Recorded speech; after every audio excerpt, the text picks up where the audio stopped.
ఆరోగ్య ప్రియులకు అద్భుతమైన వార్త.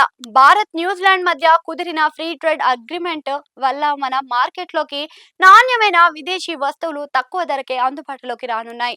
ముఖ్యంగా విలాసవంతమైన కివి పండ్లు, వైన్ ధరలు సామాన్యులకు కూడా అందుబాటులోకి వచ్చే అవకాశం ఉంది. ఇప్పుడు భారత్ తన వాణిజ్య సంబంధాలను ప్రపంచ వ్యాప్తంగా విస్తరిస్తుంది. అందులో భాగంగా న్యూజిలాండ్ తో కుదుర్చుకున్న స్వేచ్ఛ వాణిజ్య ఒప్పందం వల్ల ద్వైపాక్షిక బంధాలు కొత్త పుంతలు తొక్కిస్తున్నాయి. న్యూజిలాండ్ నుంచి దిగుమతి చేసుకునే ఉత్పత్తులపై మనం విధిస్తున్న కస్టమ్ సుంకాలు ఈ ఒప్పందం వల్ల భారీగా తగ్గనున్నాయి. ఫలితంగా గొర్రె మాంసం నుంచి వైన్ వరకు, ఉన్ని నుంచి ఫర్నిచర్ వరకు అనేక వస్తువుల ధరలు దిగిరానున్నాయి. ఈ ధరల తగ్గింపు కొన్ని వస్తువులకు వెంటనే వర్తిస్తే మరికొన్నిటికి 7 నుంచి 10 ఏళ్ల కాలం వ్యవధి వర్తించేందుకు ఉంది. ఈ ఫ్రీ ట్రేడ్ డీల్ వల్ల కొన్ని కీలక వస్తువుల ధరలు మరుసటి రోజు నుంచే తగ్గుతాయి. టెక్స్టైల్స్ పరిశ్రమలో వాడే నాణ్యమైన న్యూజిలాండ్ ఉన్ని ధర కూడా తగ్గడం వల్ల శీతాకాలం దుస్తులు ధర తగ్గవచ్చు. అలాగే బొగ్గు దిగుమతులు చవక కావడం వల్ల ఇంధన ఖర్చులు కూడా తగ్గుతాయి. ఫర్నిచర్ తయారీలో వాడే కలపపై పన్నులు ఎత్తివేయడం వల్ల మన ఇంట్లోని సోఫాలు, మంచాల ధరలు భారీగా తగ్గనున్నాయి. ఇది రియల్ ఎస్టేట్, ఇంటీరియర్ డెకరేషన్ రంగానికి పెద్ద ఊతంగా నిలుస్తుంది. నాణ్యమైన న్యూజిలాండ్ లాంటి మీట్ విదేశీ రెస్టారెంట్లో తక్కువ ధరకే లభించవచ్చు. మనం నిత్యం వాడే కొన్ని ఆహార పదార్థాల ధరలు క్రమంగా తగ్గుతున్నాయి.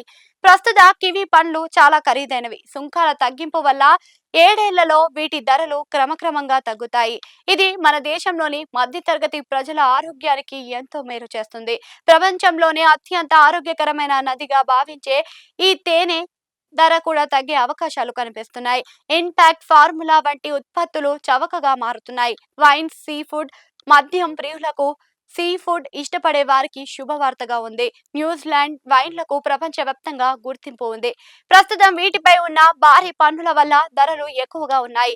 10 ఏళ్ల కాల పరిమితిలో ఈ సుంకాలు తగ్గి ప్రపంచ స్థాయి వైన్లు తక్కువ ధరకు మన బార్లలో అందుబాటులోకి వస్తాయి. సముద్రపు ఆహార ప్రియులకు న్యూజిలాండ్ నుంచి వచ్చే తాజా చేపలు, ఇతర ఉత్పత్తులు 7 ఏళ్లలో చౌకగా లభిస్తాయి. ఈ ఒప్పందం కేవలం దిగుమతులకే కాదు, భారతీయ ఉత్పత్తులకు కూడా, అంటే మందులు, సాఫ్ట్వేర్, హస్తకళలు న్యూజిలాండ్ మార్కెట్లోకి వెళ్లేందుకు దోహదపడుతుంది. స్థానిక రైతులు, డైరీ పరిశ్రమలపై దిగుమతులు కూడా ప్రభావితం పడకుండా ప్రభుత్వం జాగ్రత్తలు తీసుకుంటూనే వినియోగదారులకు తక్కువ ధరకే నాణ్యమైన వస్తువులను అందించాలని లక్ష్యంగా పెట్టుకుంది. ఈ ఒప్పందం వల్ల రాబోయే దశాబ్ద కాలంలో మన జీవన శైలి, ఆహారపు అలవాట్లు మరింతగా మారబోతున్నాయి. కివి పండ్లు ఇకపై ఖరీదైన పండు కాదు, అది ప్రతి గడపకు చేరే సామాన్య పండుగ కాబోతుంది.